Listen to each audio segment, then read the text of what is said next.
Então sejam muito bem-vindos às Conversas e etc. Hoje sob o tema Eclesiastes e etc. com a professora Maria Filomena Mulder.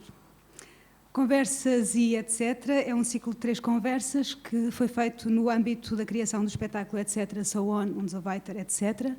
financiado pela DG Artes, GDA e Unbubble e que estreou no dia 21 de julho e esteve em cena no Espaço da Aposentadoria aqui em Lisboa. Vou reformular o nome do espetáculo, porque na verdade disse-o mal. É etc. So On und so weiter, etc. O meu nome é Ana Água e eu sou a diretora artística do projeto. Este projeto surgiu de um trabalho de pesquisa feito em torno da obra de Samuel Beckett e da qual extraímos uma síntese de ideias, conceitos e pressupostos que me interessava trabalhar e pesquisar artisticamente e que serviu de ponto de partida para o processo criativo do espetáculo. O multilinguismo, que tem a ver com o percurso histórico-linguístico das peças de Beckett, a circularidade e a repetição, o movimento e o ritmo, a alternância entre som e silêncio, entre presença e ausência. Uma visão cíclica e absurda já presente no livro de Eclesiastes, ou Kohelet, do livro mais traduzido do Antigo Testamento da Bíblia, do livro mais traduzido, o Antigo Testamento da Bíblia, que diz coisas como vaidade das vaidades, todas as coisas são vãs, nada tem sentido, tudo neva ou nada. Aquilo que aconteceu, isso mesmo irá acontecer, e aquilo que foi feito, isso mesmo será feito. Não há nada de novo sob o sol, não há memória, nada fica, névoa de nadas. Isto aqui foi uma compilação de várias traduções que eu coloquei aqui, porque me baseei também nas várias traduções do livro de Eclesiastes de português, inglês, alemão e francês. Procuramos testar as possibilidades e limites do multilinguismo, perceber como é que, convocando melodias, tonalidades e sonoridades de várias línguas, podemos ainda assim tornar possível a depreensão do que está a ser dito, tendo em conta a repetição do conteúdo da mensagem. Que impacto tem, não só no espectador, mas também no ator? O que é que muda quando da sua boca sai uma outra língua?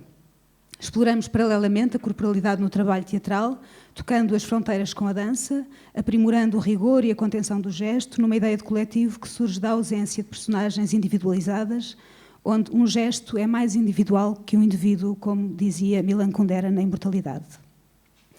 A repetição, circularidade, absurdo e o livro de Eclesiastes são temas que, estando na base do nosso processo criativo, serviram de mote às 3 conversas.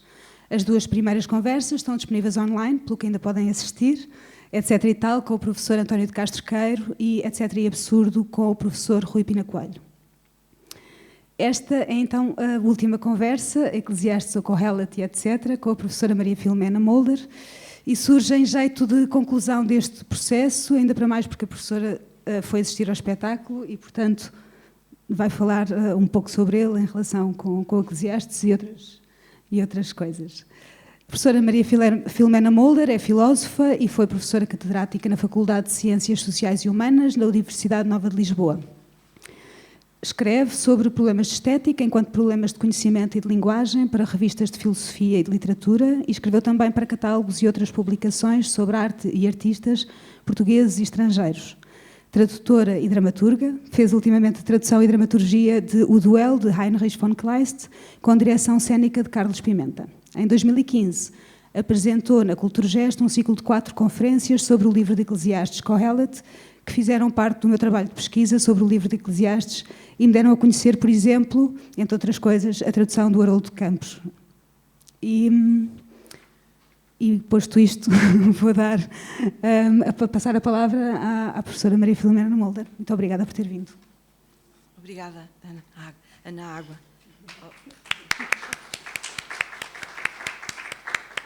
E obrigada a todos os que estão presentes, entre os quais já alguns amigos muito queridos. A sua presença é muito importante para nós. Por favor, não desligue. É assim que começa, com voz gravada, a peça que eu fui assistir, etc.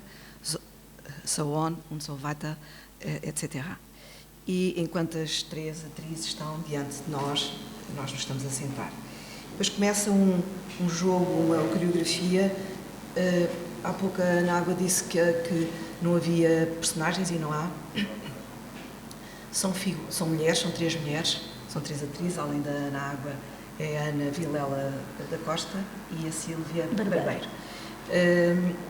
Eu não conhecia nenhuma, eu nunca tinha visto a Ana Água, eu não costumo ir ao teatro, é um desastre para estar aqui assim, ainda por cima tendo metido a fazer uma dramaturgia, mas é verdade, não costumo ir ao teatro, mas gostei muito de ir a esta, como é que se chama? Não é engomadoria, é... Aposentadoria. Desculpa, está-se a ouvir muito baixinho. Adorei isso, gostei imenso de ir a esse lugar, que não é propriamente um lugar comum para fazer teatro, já tinha sido um ateliê, não é? Uma galeria. Uma galeria tem a ver com uma associação cultural. E nos primeiros minutos nós vemos essas três mulheres fazerem movimentos em espiral, imediatamente começamos a compreender que se trata dos movimentos dos segundos, dos minutos e das horas. E depois há um certo momento em que a dos segundos vai ter com a dos minutos, rodam um bocadinho, depois trocam e o mesmo se passa com as horas. E isto dura bastante tempo, acompanhado por uma peça original, de música, de uma compositora que se chama Vitória, não é? No fim da conversa vamos ouvir essa peça, que me impressionou muito. O ritmo é muito... A estrutura rítmica é muito intensa, muito perturbante e muito adequada àquelas movimentações em círculos concêntricos da tal espiral. Eu vou fazer isto, vou seguir porque é mais útil, até porque me vou recordando da peça e a Ana Água se pode adiantar ou corrigir qualquer coisa que não esteja completamente certa, porque eu só vi a peça uma vez e a minha memória faz imensas projeções e posso estar a falar de uma coisa que eu não vi. A seguir a esta movimentação muito perturbante e muito... O que me surpreendeu, devo dizer, como eu não ia há muito tempo ao teatro além do Kleist, mas era só um ator com vários personagens, foi a maestria, o domínio do movimento. Depois estive a ver que era a Sónia Batista que fez um apoio nesse sentido, porque não é nada amador. Aquela movimentação de repente não passou pela cabeça de ninguém, uma coisa daquelas. Foi estudada, foi muito ensaiada, foi coreografada, no fundo, não é? E é muito invulgar ver atrizes a dançar. E a dançar sem nós termos assim, ai, coitada, ou o que é que aconteceu, ou qualquer coisa assim. Não! Nós estávamos contentes a ver aquelas atrizes a mover-se. Há um momento em que, penso que a Ana Vilela da Costa começa a dançar, não sei se é ela ou se é a Sílvia Barbeiro, mas começa a dançar de uma maneira muito intensa e com uma precisão, um rigor e um equilíbrio verdadeiramente invulgares. E depois eu fui ver quem é que tinha prestado auxílio aí. Claro que é uma coreógrafa muito conhecida e que fez um trabalho muito bem feito, e as três atrizes colaboraram com ela. Portanto, isso foi uma coisa muito, muito gratificante, ver esse empenho, essa disciplina, esse não deixar à improvisação do momento a coisa de se mover. Ali mover-se é um caso sério, porque até pode pôr em risco tudo, porque aqueles movimentos que fazem em espiral, se há uma pequena hesitação, o relógio desfaz-se. E o facto de serem três, e em relação àqueles movimentos, depois eu fui ver, havia um círculo desenhado no chão, um círculo, penso que dos segundos, devia ser. Sim, dos segundos e dos minutos. Um pontinho nas horas. Mas acho que dos segundos se via melhor. E depois havia outras coisas inscritas ali, depois disseram, isso tem a ver com um ateliê. E dava-me, por acaso, quando estávamos a ver, não se via isso, mas depois, quando se ia lá espreitar, aquilo dava uma densidade tal que eu tive pena de não ter visto, depois de saber que estavam aquelas inscrições, porque também a luz, se calhar, não possibilitaria que se visse tão bem, mas eram muitas pequenas máquinas do mundo que estavam ali a preparar-se, assim, a apoiar o que estava a ser feito. E este processo repete-se muitas vezes, este processo da espiral dos segundos, dos minutos e das horas, e nós pensamos logo nas horas gregas, nas figuras míticas das horas, que estão associadas, começam por ser exatamente 3, e depois passam a ser 4, e depois passam a ser 12, o número varia, assim como a das musas varia, também começavam por ser 3 e depois tornaram-se 9, há uma multiplicação constante, é engraçado, há uma multiplicação constante na sequência existencial dos deuses e das figuras míticas, porque as suas qualificações também vêm crescendo, também se vêm multiplicando. E há uma figura mítica muito importante, que aqui até aparece referida, que é Hécate, não é? Quando eu vi aqui escrito Hécates no plural, não percebi, não é no plural, é no singular, mas eu percebo porque é que utilizaram no plural. Hécate é uma figura mítica muito antiga, que não é originária da Grécia, é da Anatólia, portanto é de uma região de profundas escuridões em relação, apesar de ser Anatólia, que tem a ver com o sol nascente, mas de profunda escuridão mítica, e essa figura da Hécate está ligada às profundezas da vida, em muitos sentidos, dos caminhos, das encruzilhadas, dos encantamentos, mas também está ligado aos partos, por exemplo, está ligado aos partos. E há esculturas gregas que, não muito antigas, não muito arcaicas, que representam, coisa rara na cultura grega, no fundo, 3 cabeças encostadas a uma espécie de uma coluna. Eu fiquei muito impressionada de ver isso, porque lembra alguns elementos também míticos que aparecem na obra de um autor que eu estimo muito, que é o Aby Warburg. Por acaso ele não tem nada, que eu me lembro, não tem a ver com a Hécate, mas tem a ver com certos movimentos que, enquanto representavam a Hécate nas suas 3 feições, como as 3 graças, as 3 parcas, as moiras, portanto as 3 musas, que depois se passaram a 9, mas a Hécate, as primeiras coisas sombrias retornam, ela depois retornam com mais violência até, quando a parte de se contar a história da deusa perde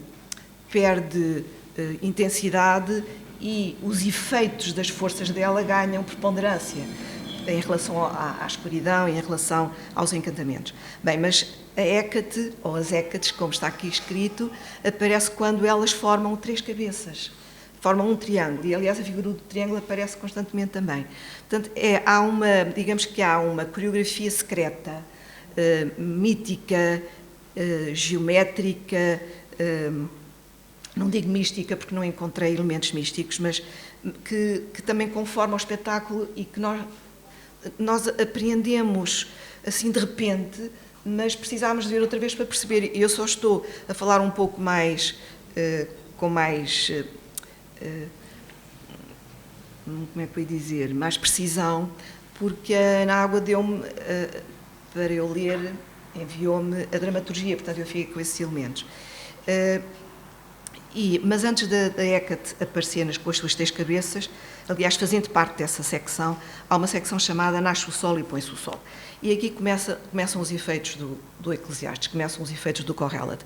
A Ana Água acabou de dizer, e ela já tinha escrito isso, que o Samuel Beckett foi muito importante para a composição do espetáculo, ou melhor, para a concepção do espetáculo. Tem a ver com esse uso das línguas, multilinguismo, ou pelo menos no caso dele, bilinguismo, não é? O inglês e o francês, mas aqui também aparece, evidentemente, o português e o alemão. E nasce o sol e põe-se o sol, nasce o sol e põe-se o sol, nasce o sol e põe-se o sol. Nós podemos estar todos os dias a dizer isto, como sabemos, contra as boas teorias físicas. Nós continuamos a ver o movimento aparente, e mesmo os grandes físicos também o veem, porque para não o verem tinham que sair para fora da Terra, ou então têm que usar a imaginação. E a imaginação não consegue combater o nascimento do Sol, é impossível. E o pôr do Sol também não.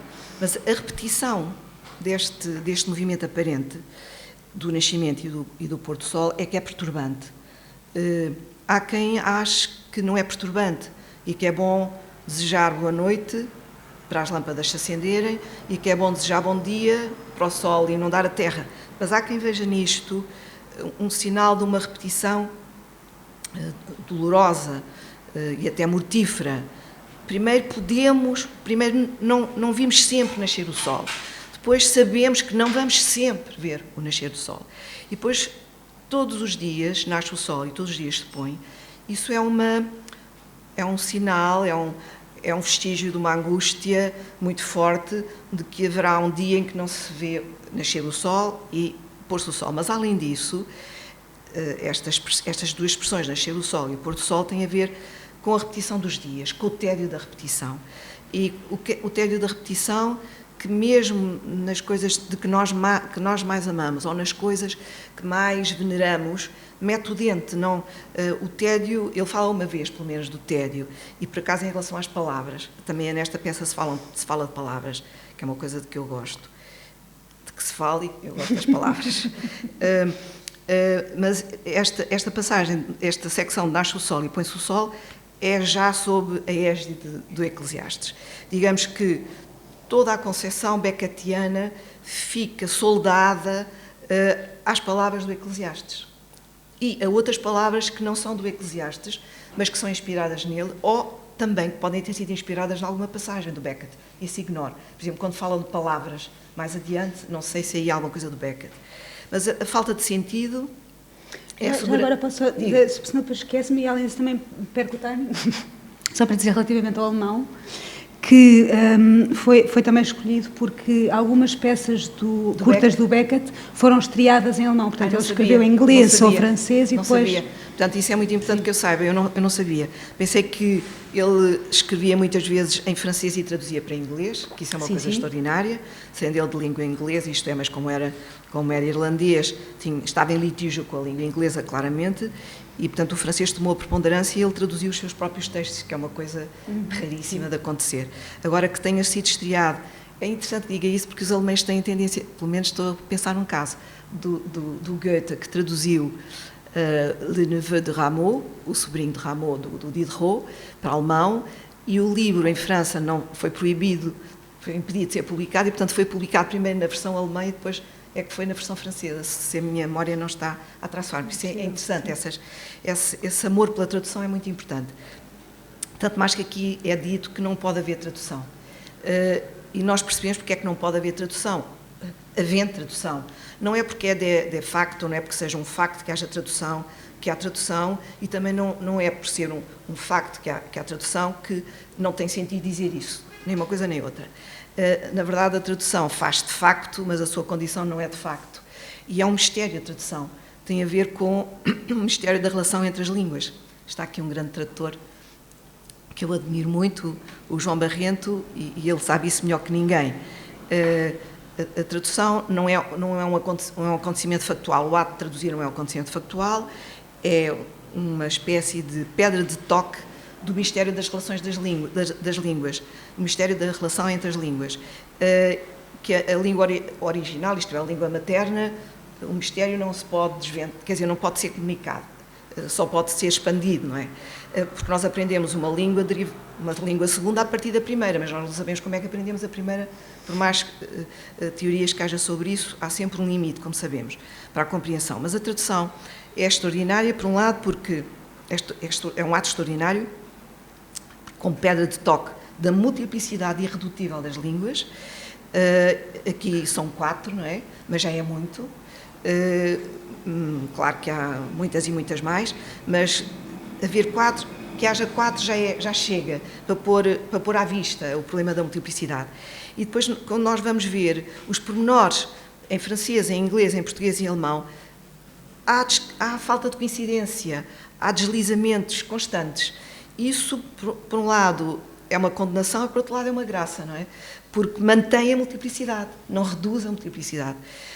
Não é que seja impossível traduzir, se bem que isso seja dito, mas no limite, percebe-se porque é que é dito isso, é porque não se pode reduzir a multiplicidade, por isso é que não é possível traduzir, mas a tradução demonstra não só que é possível traduzir, como é possível traduzir mantendo a irredutibilidade das línguas, mantendo viva essa irredutibilidade. Quer dizer, que o texto não pareça um texto escrito por um português, quando foi traduzido para português, que tenha umas marcas de estranho, de estrangeiro, não é?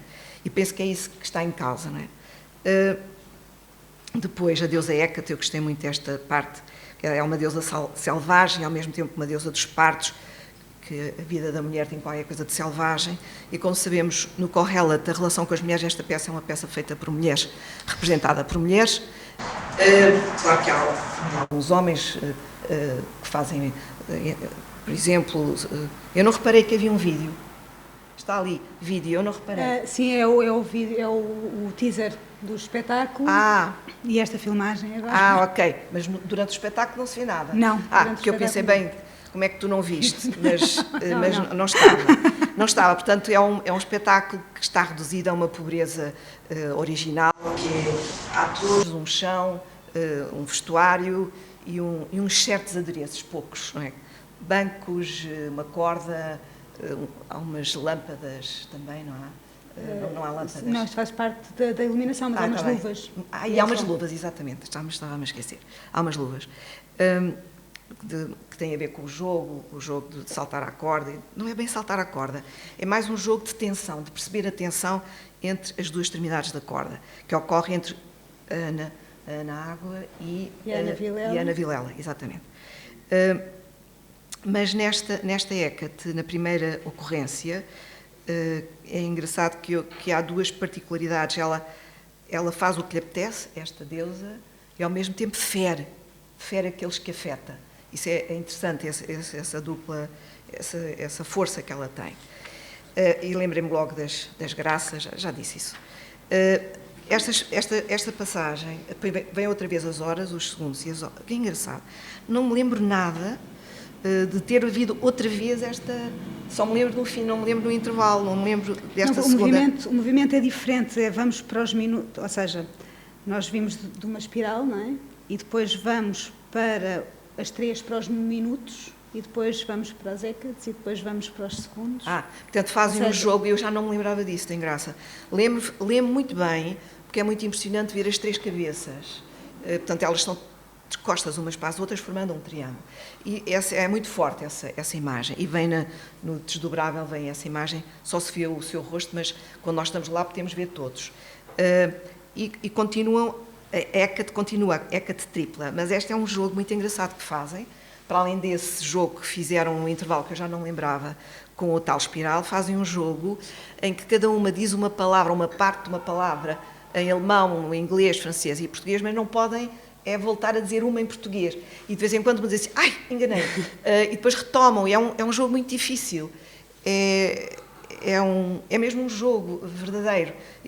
Eu gostei de ver esse jogo e gostei de ver que perdiam e que interrompiam, como se estivessem a ensaiar, não é? Como se estivessem a ensaiar um jogo da vida, não é? Em que nós preparamos umas entradas e umas saídas e depois tropeçamos, não é? Fazemos essa quadrícula sofre desastres. Eu ia falar das mulheres, porque o Kohelet,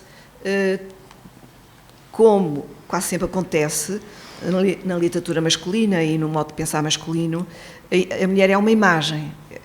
A mulher é muito mais uma imagem para o homem do que o homem uma imagem para a mulher. E o homem alimenta essa imagem de todas as maneiras que foi possível, não é? Alimenta a imagem das suas particularidades muito, muito várias.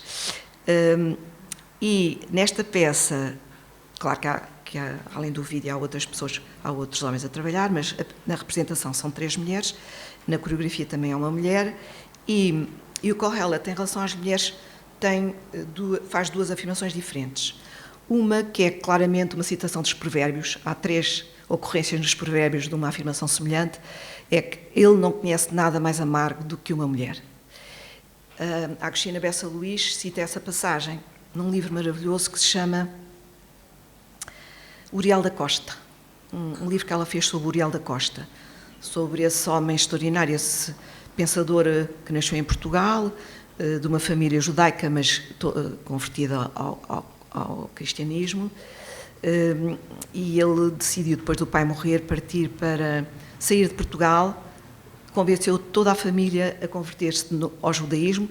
Não é de novo, porque os irmãos nunca tinham sido de confissão judaica, mas a mãe tinha-se convertido ao cristianismo, portanto foi uma conversão completa. Foram primeiro para a Alemanha e depois para a Holanda, em particular para Amsterdão. É um caso muito impressionante de um livre pensador, alguns anos mais velho do que Spinoza, e Spinoza conhecia-o, e soube do seu suicídio, porque é um dos casos de livre pensador cujo âmbito social, político da época não permitia o seu livre uso, de ser livre pensador. Ele tem uma descrença. Eu estou a falar disto não só por causa da mulher, é a coisa mais amarga que existe, mas por causa de outro pensamento do Kohelet, do Eclesiastes. Ele defendeu a ideia de que a alma não é imortal. E defendeu mesmo a ideia de que a crença na imortalidade da alma é uma ideia cruel. Quer dizer que o homem morre e depois um sofre eternamente, outro goza eternamente os bens do paraíso. Isso parecia-lhe uma ideia anti-natural e anti-divina. Quer dizer, há uma crueldade na ideia, é uma ideia absolutamente extraordinária, uma concepção absolutamente extraordinária que ele tem. Por causa do livro que ele escreveu, ele foi expulso da sinagoga, o livro, aliás, foi queimado, mas há sempre algumas pessoas que ficam com o livro, e nós temos acesso a esse livro, esse primeiro livro.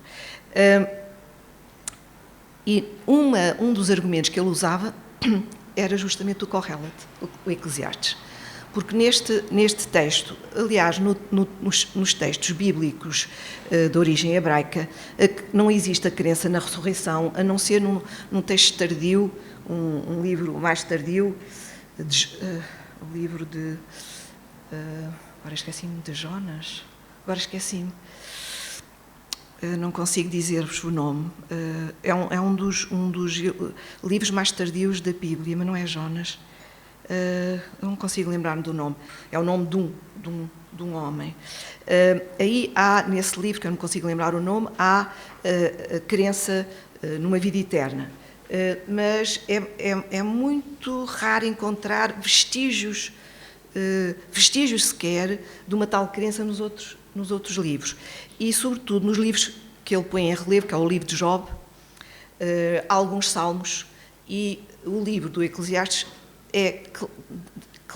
são claramente textos bíblicos em que a crença na imortalidade da alma não só não é asseverada, como no caso do Kohelet, e não nos outros, ele considera que os homens têm o mesmo destino dos animais.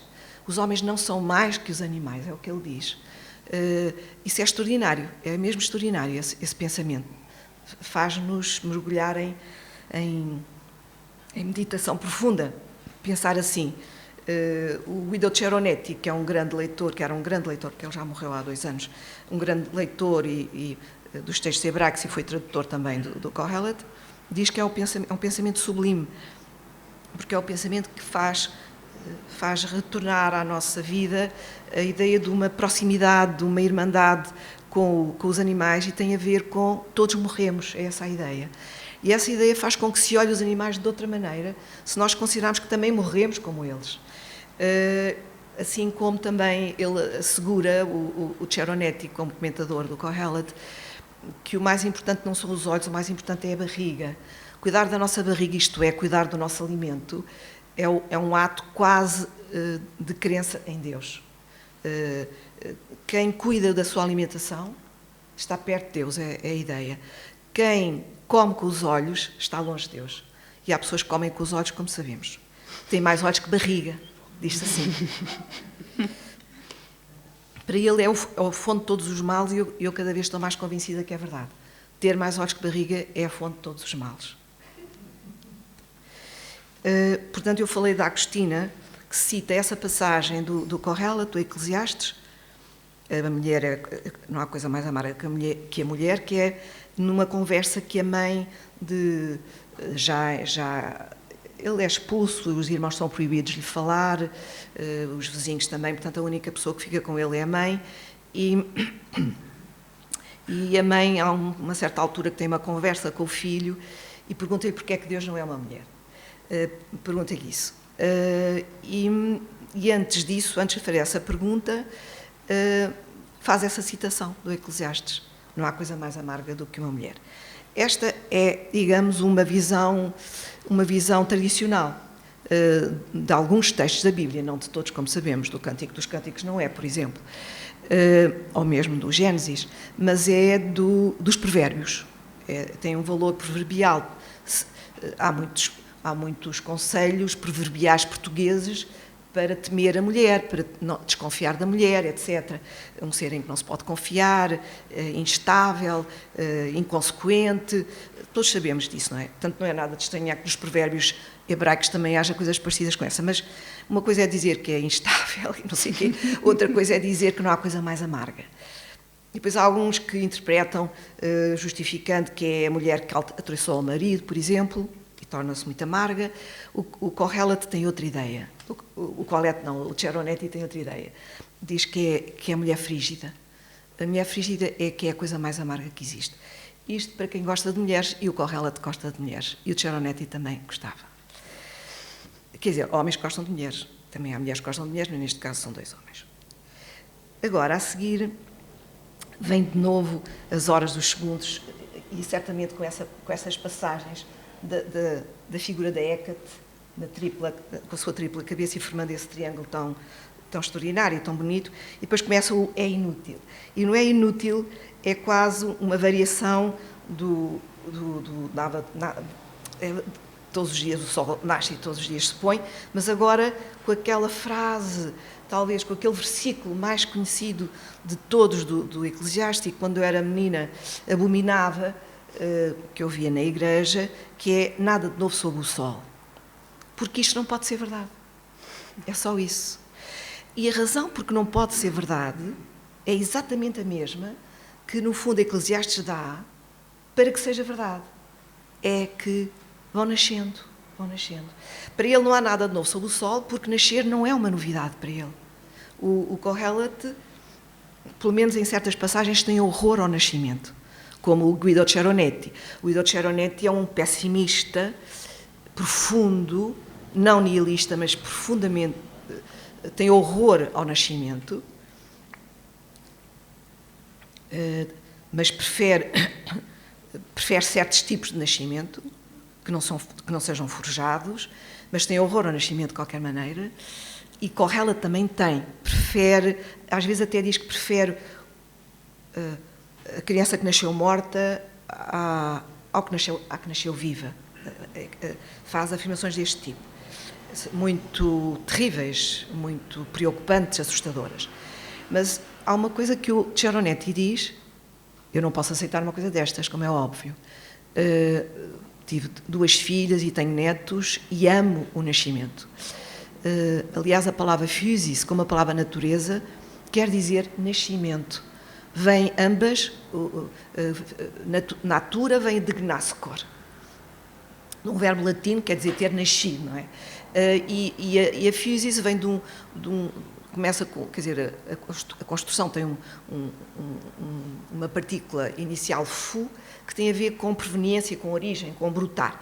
E geralmente tem a ver com o brotar das plantas da terra, por isso é que a natureza está mais associada à flora do que à fauna, porque também o Paris original, apesar de haver animais, mas o que se foca é o jardim, a ideia de jardim, porque os animais não se movem para matar, apesar das tais plantas carnívoras, mas nós vamos pôr essas entre parênteses, porque essas não aparecem nos jardins. E as plantas têm uma relação direta com os elementos, com o fogo do sol, com a água, com o ar e com a terra. Direta. Sintetizam os elementos. Isso para os gregos era uma coisa absolutamente maravilhosa. O fogo, o ar, a terra e a água. E sintetizam com as suas funções próprias os elementos. Os animais já não fazem assim. Já fazem umas sínteses derivadas, não é? Mediadas por outras funções e não diretas. Precisam de alimento, precisam de matar. O Joaquim Mel Magalhães tem um verso que é tudo o que se move mata. Essa é a ideia, tudo o que se move mata, em relação à diferença entre os animais e as plantas. Mas isso vinha na sequência do meu horror em relação ao que diz Kohelet em relação à preferência do que nasce morto ao que nasce vivo, ao que já está vivo. Porque o que já está vivo está sempre a sofrer. Está sempre a ver a repetição e está sempre a sofrer porque está a antecipar a morte, quer seja nécio, quer seja justo.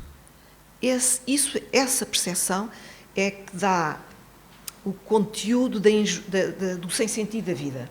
O sem sentido da vida não tem nada a ver com não haver Deus, pelo contrário. O sentido da vida não tem nada a ver com Deus. Deus é insondável, não se pode devassar, como diz o Harold Campos numa tradução maravilhosa, não se pode devassar, é insondável, e o sentido da vida não tem nada a ver com Deus. Há uma espécie de uma incomensurabilidade que não se pode avaliar entre o Deus do Kohelet e a vida dos homens, a vida na Terra. Se bem que o Deus de Kohelet esteja sempre pensado em relação à Terra. Mas acontece que o facto de os homens fazermos esforço para sermos solidários com alguém, ajudarmos alguém, tentarmos não cometer muitas injustiças, tentarmos não ser muito cruéis sempre, todos os dias, a toda a hora, esse esforço não é premiado segundo o Kohelet, porque quer o nécio, quer o justo vão morrer. Tanto faz. Só que depois há a palavra. A palavra do nécio é estulta. É uma palavra vã. É palavreado. É coisas sem era nem beira que se dizem. A propósito, a despropósito, para salvar a pele, coisas assim. Ao passo que a palavra do sábio é medida, tenta a palavra justa. Essa diferença é feita com a palavra. Mas ele também desconfia muito da palavra, o Kohelet, mas já vamos falar da palavra um pouco mais. Aqui no inútil, o nada faz sentido, tem a ver com a morte ser igual para todos, ou todos são iguais perante a morte. E como não há a crença na imortalidade da alma, a respiração vai ter com Deus, o sopro, ruá, vai ter com Deus. Foi Deus que insuflou no barro, e o barro volta a ser barro. O pó é barro. Os judeus têm muita ideia do barro e do pó, do molde e do pó, e a proximidade entre o barro, o adobe e o pó. E os enterros judaicos têm mesmo a ver com isso. Nada se deve interpor entre o corpo do morto e o pó. Portanto, não há caixão, em princípio não deve haver. E é aqui que aparece pela primeira vez o vento. O vento que nós temos, nós que estamos vivos. Depois ele diz uma coisa extraordinária, que é aquela, parece uma verdade de Senhor de La Palice, como nós sabemos são as melhores,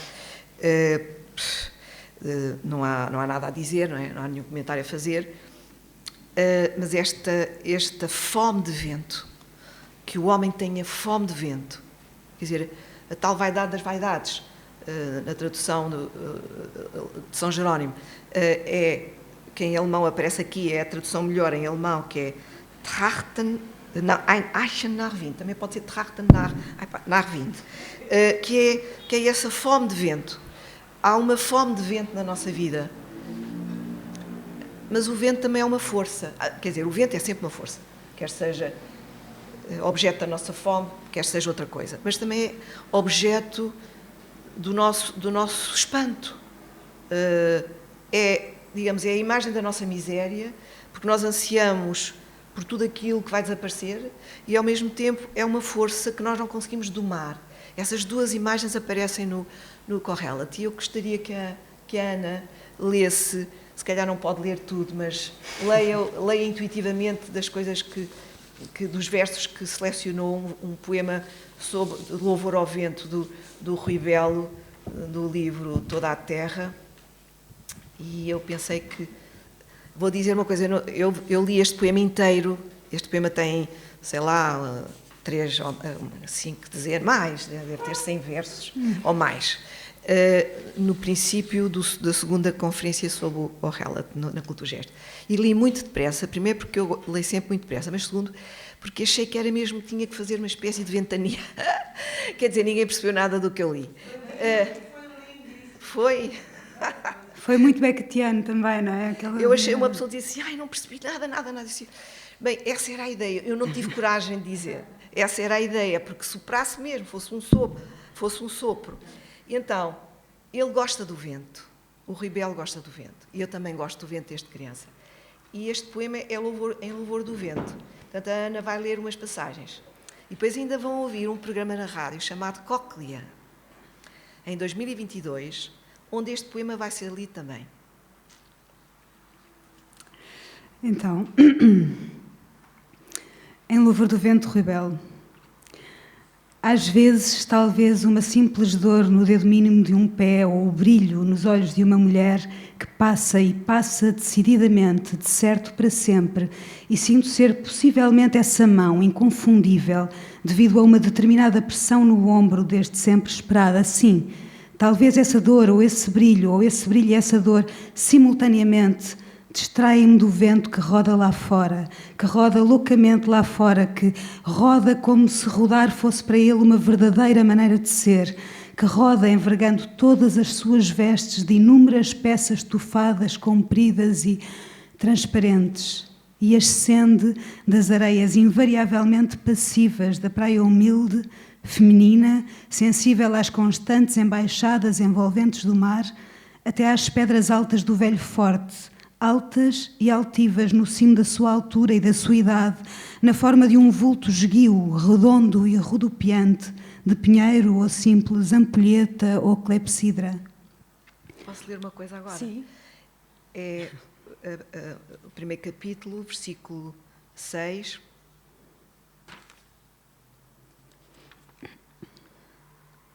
Vai rumo ao sul e volve rumo ao norte. Volve, revolve, o vento vai e às vezes revolta, o vento volta. Isto é do Eclesiastes. O vento, a essas horas incertas, perdidas da noite, quando a obscuridade, desde há tanto, que mais parece desde sempre, cobriu com o seu manto todas as coisas, designadamente os compridos corpos humanos, e abafou os miúdos, inumeráveis ruídos que costumam acompanhar a luminosidade cega do dia. Entrou então por vezes nas árvores e nas casas e em coisas como os arames e as mais variadas saliências da terra, o seu canto levíssimo, levitante, vagamente triste, cortante, mais cortante mesmo que a faca cujo gume acaba de sair das múltiplas mãos dos móveis amoladores, um canto que faz lembrar o uivo de certos animais feridos, talvez na raiz da sua sensibilidade, ou a súbita irrupção dos primeiros violinos numa sala abafada pelo veludo das cadeiras ou as peles das senhoras da alta sociedade. Um canto próprio, inconfundível, de certo inolvidável para quem uma noite o ouviu, dificilmente dicionarizável, porque a essas horas os académicos dormem, sonhando talvez com o discurso de ingresso de um novo membro na academia, e o vento é de uma sociabilidade altamente duvidosa e canta nas dobras da noite. Vou tentar avançar aqui. O vento vibra na sua voz de vento, alarga aos quatro cantos, aos inumeráveis recantos da noite, as espirais translúcidas do seu vulto. Infunde uma vida irritante, saltitante e irrequieta em coisas, como latas amolgadas e enferrujadas precisamente nas partes amolgadas, como madeiras apodrecidas pelo salitre e pela chuva, como portinholas desengonçadas. O vento sopra na areia, enverga as vestes cheias de folhos e dobras da areia, possivelmente para ter um mínimo de corpo e tornar-se visível e bailar, rodopiando no largo à volta do vulto do cruzeiro e caminhar, cada vez a passos mais largos e proceder à sistemática ocupação dos mais recônditos recantos da terra. Vislumbro através da janela levemente entreaberta que o vento circula a muitos quilómetros por hora na estreita estrada, que o vento preenche o espaço arenoso, indeciso e nublado entre estas poucas casas sonâmbulas, que passa a mão inquieta de muitos dedos abertos, dispersos e diluídos, primeiro aqui pela aldeia, depois possivelmente por toda a terra, e não tardará talvez a elevar vales, a aplanar muitos dos montes, num trabalho perseverante e esgotante, que São João Batista e Cristo, aliás, ocupados com outras coisas, se devem ter visto impotentes para levar a cabo. E eu aqui, sem nenhuma memória, abandonado até por estas paredes, ainda há pouco à minha volta, apenas dispondo deste resto de corpo, onde o vento pode, à vontade, vibrar quando quiser, até quando quiser, e assim vibrando, demonstrar que existe, que vive, e dizer: eu sou o vento, e nasci em tantos do tal em tal sítio, e a sua afirmação valer como um bilhete de identidade. Ficamos por aqui. É porque esta passagem é muito bonita. Ele ser uma caixa de ressonância, o corpo dele ser uma caixa de ressonância do vento. E no nono capítulo, no oitavo versículo, homem não há com poder sobre o vento para frear o vento. E vai aproximar, como ele, aliás, faz, o vento da morte, da sua morte próxima, em nenhuma potência frente ao dia da morte, em nenhum armistício nessa guerra, e a iniquidade não livrará o seu mestre iníquo. Não sei quando é que aparece a música do Lerif Dada. É um bocadinho mais à frente. É quando esticamos as cordas, é a seguir... Não é muito depois, pois não. Não, é quase a seguir. É quase a seguir, é porque é uma música de Lerif Dada, não é da minha juventude, é da juventude das minhas filhas, mas eu gostava imenso da voz da Anabela Duarte, e chama-se Sinto-me, e começa justamente assim: vento, sinta em mim. E depois vai continuando: ânsia, sinta em mim; fogo, sinta em mim; força, sinta em mim; depois risos, força, dores, frio, vida e dança. Vida, sinta em mim. Há muita dança nessa coreografia do vento, e depois também aparece dança, sinta em mim. E o dançar é qualquer coisa que aparece com o vento aqui, o vento que não se consegue domar no Kohelet. E há pouco, quando eu disse que havia uma outra visão da mulher no Kohelet, é a visão da mulher que se ama. E a visão é: goza o dia em que amas a tua mulher, goza os prazeres da vida. Isso parece muito estranho para um pessimista tão terrível, mas o Guido Cioronetti ensinou-me que um pessimista profundo tem uma lucidez muito fina em relação, a expressão é dele, à ciência dos bens particulares. E a ciência dos bens particulares é comer, beber e amar alguém. E o Kohelet diz o mesmo, mas não fica por aí. Ainda diz uma coisa que é das coisas mais bonitas que alguém disse, depois de tantos lamentos sob o sol, nada de novo sob o sol, e o sol põe-se e o sol nasce e o sol põe-se, e o tédio completo, que o Baudelaire, por exemplo, conheceu tão bem, nessa repetição. Ele diz: esta é menos conhecida do que nada novo sob o sol, e que doçura a luz, e como é bom para os olhos ver. Portanto, a doçura da luz, a palavra doçura é uma palavra que nunca aparece no Kohelet, só aparece aqui. O que aparece é mais aguilhão, é tratamento de choque. A leitura deste texto é uma espécie de tratamento de choque. Ele diz pelo menos 36 ou 37 vezes: fumo de fumo, névoa de nada, névoa das névoas, infinita névoa, infinito nada. Está sempre a dizer isso, que é a nossa vida inteira. Mesmo a nossa crença em Deus é névoa de nada, porque nós não sabemos o que é que estamos a dizer quando dizemos tal, sequer. Mas este amor à luz e ao amor aos bens particulares é qualquer coisa que faz com que todo o horror que experimentamos a ler este texto sofra um desequilíbrio tal que começamos a ver que isto é tão contraditório como a vida. Este texto do Kohelet não é só um libelo contra a vida, não é uma negação da vida, como diz naquela extraordinária peça musical dos Einstürzende Neubauten, que o meu amigo Nuno Fonseca conhecia, claro, eu é que não conhecia, mas a canção é de 2007, eu não sabia, porque eles começaram muito mais cedo. E ele diz a uma certa altura: a vida não é para corrigir, não é um erro, a vida não é um erro. há alguma tendência em certo tipo de filosofia em corrigir a vida, e em certo tipo de pensamento político e moral em corrigir a vida. O Kohelet é o anticorretor, ele sabe que a vida é incorrigível e que a vida não é um erro, a vida é um problema, é uma condenação para ele, é uma condenação. Mas ao mesmo tempo ele ama desenfreadamente a vida, ama a sabedoria, ele sabe que o saber não traz senão sofrimento, ao contrário do Agamemnon de Ésquilo, que pelo sofrimento adquirirás o conhecimento. Ele acha que quanto mais conhecimento, mais dor. É uma ideia muito profunda também.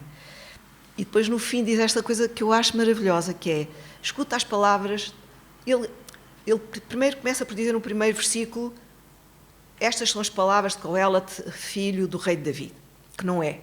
Isto é uma máscara, ele não é Salomão. Ele viveu no século III a.C., que é o mesmo século de Arquimedes. Ele não é. É uma maneira de se apresentar com máscara, como diria o Descartes, para ser mais bem recebido. Larvatos prodeo, não é? Portanto, apresente-me mascarado para poder penetrar na visão dos sábios. No fundo, como falou há pouco falou o Rui Belo pela sua voz, dos académicos que tinham deixado acabar, que é uma espécie de contrário do vento, não é? Essa repetição entediante da entrada na academia. Também ele tem uma desconfiança enorme pelos académicos, pelos sábios encartados. Mas o final, eu só queria ler um bocadinho dos versos do Mulher e Fedadá, de Sentir em Mim. Acho que é maravilhoso o que ela diz. Acho que queria ler só isto. Sede, sinto em mim, de beber. Aliás, a melhor prova de que existe água é a sede. A alma sinto em mim para cantar. Lobos sinto em mim. Corvos sinto em mim. Garras sinto em mim. Este aspecto sombrio das mulheres pode também estar contido naquela apreciação do Kohelet mais amarga. Há um aspecto sombrio da Hécate e de outras figuras míticas, assustador, e que eu também me lembrei deste exemplo naquelas aulas, e que é um exemplo muito forte para mim, que eu não posso esquecer, que é o exemplo da Clotilde no filme do Pedro Costa, Juventude em Marcha. Supõe-se que é ela, porque aquilo que eu me lembro, o filme começa com um homem cá em baixo, que é o Ventura, e lá de cima há alguém que está a tirar os tarecos todos cá para baixo, e que são os tarecos dele, ela pô-lo na rua. E ele diz, não a conheço, já não a conheço. Claro, levar com as traquitanas todas em cima não era nada agradável. E lá ele fez a vida dele, mas ela aparece logo, ele vai fazer a vida dele o filme todo, mas ela aparece logo a seguir, vinda de uma gruta escura, com uma faca na mão direita, sim, na mão direita, só se vêem os olhos brilhar, e diz, eu quando era jovem era uma grande nadadora, nadava tão bem, que nenhum homem podia ser melhor do que eu. Eu era tão boa como aos peixes, não tinha medo dos tubarões. E depois tive filhos, e às vezes ia com um dos filhos para a praia, e o menino ficava na areia. E o menino chorava, parecia mesmo que ia morrer, mas nunca morreu. Porque ela continuava a nadar, ela não queria saber se ele estava a chorar. E parece uma coisa... Isto de chorava e não morreu. Eu já sei. É a canção da Peggy Lee. It's That All There Is? É uma pergunta. É uma canção composta por uma mulher, não foi composta por Peggy Lee, mas eu não me lembro do nome dela. E é uma mulher que está a dizer o que lhe aconteceu desde pequena. E tem mesmo a ver com isso de não morreu. Neste caso é ela, a mulher que não morre. Mas para acabar a história do lado sombrio da mulher e não amável, não acessível, ela acaba de dizer isto e desaparece, tal e qual como apareceu, no negrume. Portanto, fez-me também lembrar a a figura da Hecate, que também tem a ver com a escuridão. Mas ela vai contando que quando era pequenina o pai a salvou do incêndio que flagrou na casa deles e ela foi para a rua a tremer com o seu pijama e depois apagaram o fogo e ela pensou, mas um fogo é isto? É tudo o fogo. E depois, não penses nisso, continua a dançar. A ideia é dançar. Eu acho que no Kohelet há uma coreografia, claramente. Não só em relação à mulher, em relação aos tais bens transportáveis, os bens perecíveis de comer, de beber, e da mulher que morre, como todos nós, a mulher dele e ele e eu e todos, e a luz. Mas a luz, o amor pela luz é tal, apesar de nada de novo sob o sol, ele só quer ver a luz do sol. Ele ama viver. No fundo, é como o Beckett. O amor pela vida nele é verdadeiramente real, mas está como trucidado por tudo aquilo que ele vê. Porque o Kohelet passa o tempo a dizer, e eu vi, isto é assim, e eu vi. Ele é testemunha, ele não está a falar de... porque alguém lhe contou, ele viu isto e viu aquilo, e tudo o que viu é sofrimento. Por exemplo, os que são maltratados, que são torturados, ninguém os vem salvar, e os que torturam, ninguém os vem impedir. Ele está sempre a ver isso. O que é justo não é reconhecido, o que é iníquo é recompensado. Ele está sempre a dizer isso. A vida, nesse aspecto, do ponto de vista social e político, é uma iniquidade completa para ele. É um dos elementos do não sentido. Mas ela depois conta que o pai levou ao circo e ela gostou muito disto e daquilo e aquele outro, mas ela esperava outra coisa, esperava uma magia que não aconteceu e perguntou, então, isto é o circo? Mas então, continua a dançar. Depois apaixonou-se por um rapaz e davam longos passeios ao longo do rio e passavam horas a olhar um para o outro, mas um dia ele foi-se embora. E ela pensou que ia morrer, mas não morreu. E por isso é que ela pergunta, será isto o amor? E depois continua a dançar. Mas a última vez que diz o refrão, keep dancing, diz só keep, não diz dance. Está quase a dizer e não diz. Porque ela de repente sente que alguém lhe quer fazer uma pergunta e que é assim, então porquê é que não te matas? Ela diz, isso não, eu não faria isso, porque eu tenho a certeza que na altura que estivesse a morrer havia de achar, mas então a morte é só isto. Então, keep dancing, essa é a ideia. Vamos ficar por aqui.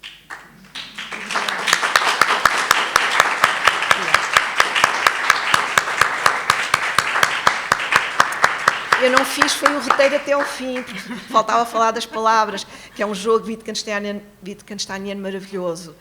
Mas eu ainda digo uma coisa sobre as palavras. O fim, eu digo uma coisa no princípio e no fim do Kohelet, que tem a ver com aquelas palavras que são... Ele está sempre a dizer, como a Louise Bourgeois dizia, quando fala da sua infância, quando ela falava muito, o pai dizia, Louise, o que é que estás a tentar esconder? E já se sabe, quando se fala muito alguma coisa, algum problema há. Então, logo no início do Kohelet é palavras de Kohelet, filho de Deus, filho de David, desculpem, rei em Jerusalém. E depois fala muitas palavras insidiosas, das palavras vazias, ocas, mas depois no fim, no 12º, diz umas coisas, 12º ou 11º, tenho de conferir, mas acho que é o 12º. Não, por acaso é o 11º. Não, estava a ver no 9º, portanto, é porque é muito engraçado. Eu adoro isto. Kohelet, agora ele está a falar dele próprio, que é uma técnica muito antiga. O primeiro texto que nós conhecemos, que não é grego, que é sumério, o Gilgamesh, é um texto que fala, é o autor a falar do texto, é um autor que no fim, o texto é uma narrativa na terceira pessoa, mas no fim nós percebemos que estivemos a ler uma coisa que um homem está a acabar de escrever. E ele diz que se sentou à beira do Uruk, à beira das muralhas, e escreveu aquilo que nós acabámos de ler. Portanto, é uma compreensão do desdobramento natural de um criador, não é? Neste caso, de um escritor. Então, no 12º capítulo, que é o último, Kohelet buscou e descobrir o prazer das palavras, o prazer de ter escrito. E a escrita justa, palavras verídicas, ele viu. Ele nunca está a dizer uma coisa que não viu ou que não sente, mas ele sente coisas contrárias, é um paradoxo. E depois diz isto maravilhoso. Além delas, dessas palavras que são com pontas de aguilhão que ferem, meu filho, fique claro, ele agora dirige-se a nós, fazer livros em excesso não é boa ideia. Excesso de estudo maltrata o corpo. Acho que este é melhor para terminar ainda. Bem, obrigada, muito obrigada por terem vindo. Obrigada, Obrigada, muito obrigada.